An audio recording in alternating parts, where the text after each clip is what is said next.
Hey guys, welcome back to the Friday Vlog, where we discuss activity that goes on here with the BuzWeaver channel. That includes things like current events, headlines that are in the news, pop culture, social media, technology, and items of interest that come up during the week that allow us to have a little bit of a dialogue. I want to welcome all of you guys from New Tech and, of course, all of you here on YouTube for your guys' continued support. We start things off from Fox News. McCarthy loses another speaker vote without gaining ground in 8th round ballot. Gaetz switched his vote from Donald's to Trump in shakeup since Wednesday's vote. And we'll get more into that here momentarily.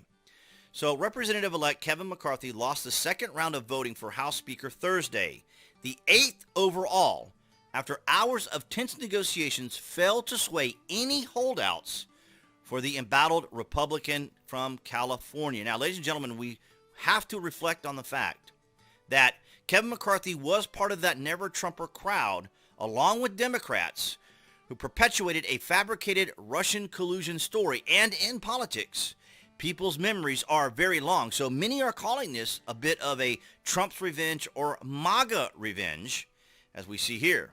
McCarthy has repeatedly failed to secure the 218 votes required to become Speaker in 7 separate roll calls since Tuesday. 19 Republicans opposed him in the first 2 votes, but now his opposition has grown to 21 after the HFC nominated Florida Republican Representative-elect Byron Donalds on Wednesday. So they are still struggling to get this through.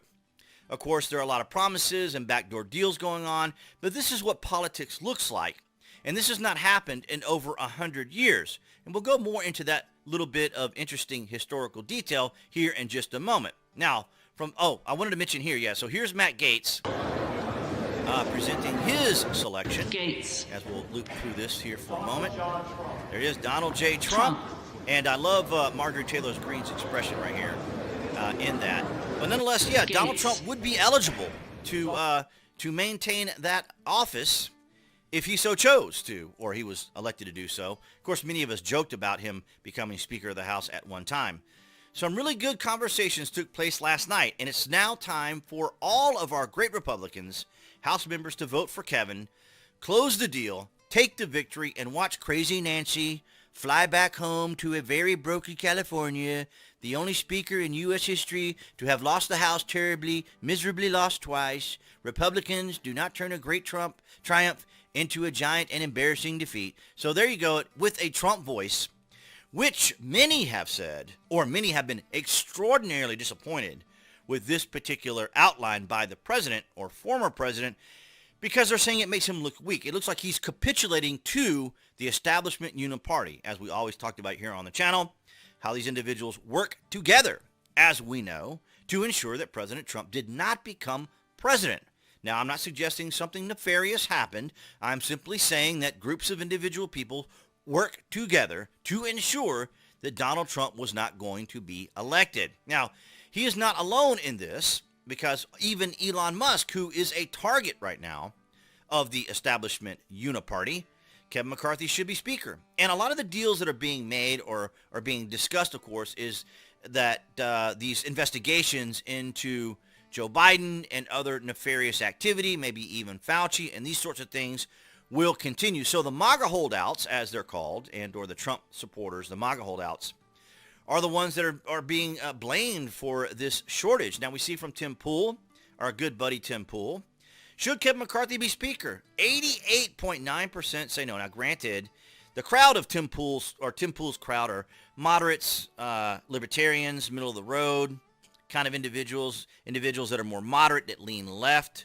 So I'm not surprised that it is this overwhelming. But at the same time, a lot of MAGA supporters, a lot of Trump supporters, a lot of those who are, again, long memories about Kevin McCarthy when it came down to Russian collusion. So people are not forgetting the fact that Kevin McCarthy was a never-Trumper. So that's important to note here.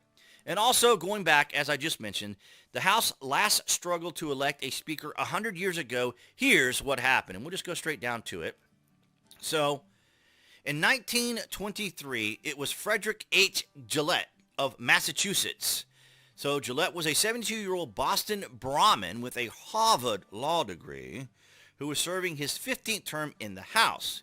He had first grasped the big gavel years earlier after Republicans seized the House majority in the 1918 midterms, the month World War I ended. So absolutely extraordinary. A historical event, unlike what recently happened here for the very first time when we saw the leak from the Supreme Court, which is very rare and or unusual to happen here in the United States, but it was a tumultuous time. We are in a tumultuous time right now because we have seen the shift, the major shift, of course, the attacks against Donald Trump, and now we're seeing a bit of perhaps revenge from these individual holdout individuals from the HFC. So it's interesting to see how all this is unfolding. Now, as I mentioned, this is being recorded on Thursday, so something could change. Maybe something might happen by Friday. Maybe we'll have a speaker by then. If not, then it will continue until deals can be made. But this is a classic example of politics, of where groups of individuals have to make sure that certain things that they want are going to happen to assure that something else is going to happen with another party. And so it's kind of a quid pro quo, really, kind of a back and forth kind of thing that's going on. But this seems to be kind of capturing the Americans' imagination to an extent.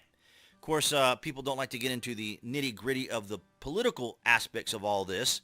But nonetheless, it is very interesting that as of this week, we still do not have a Speaker of the House.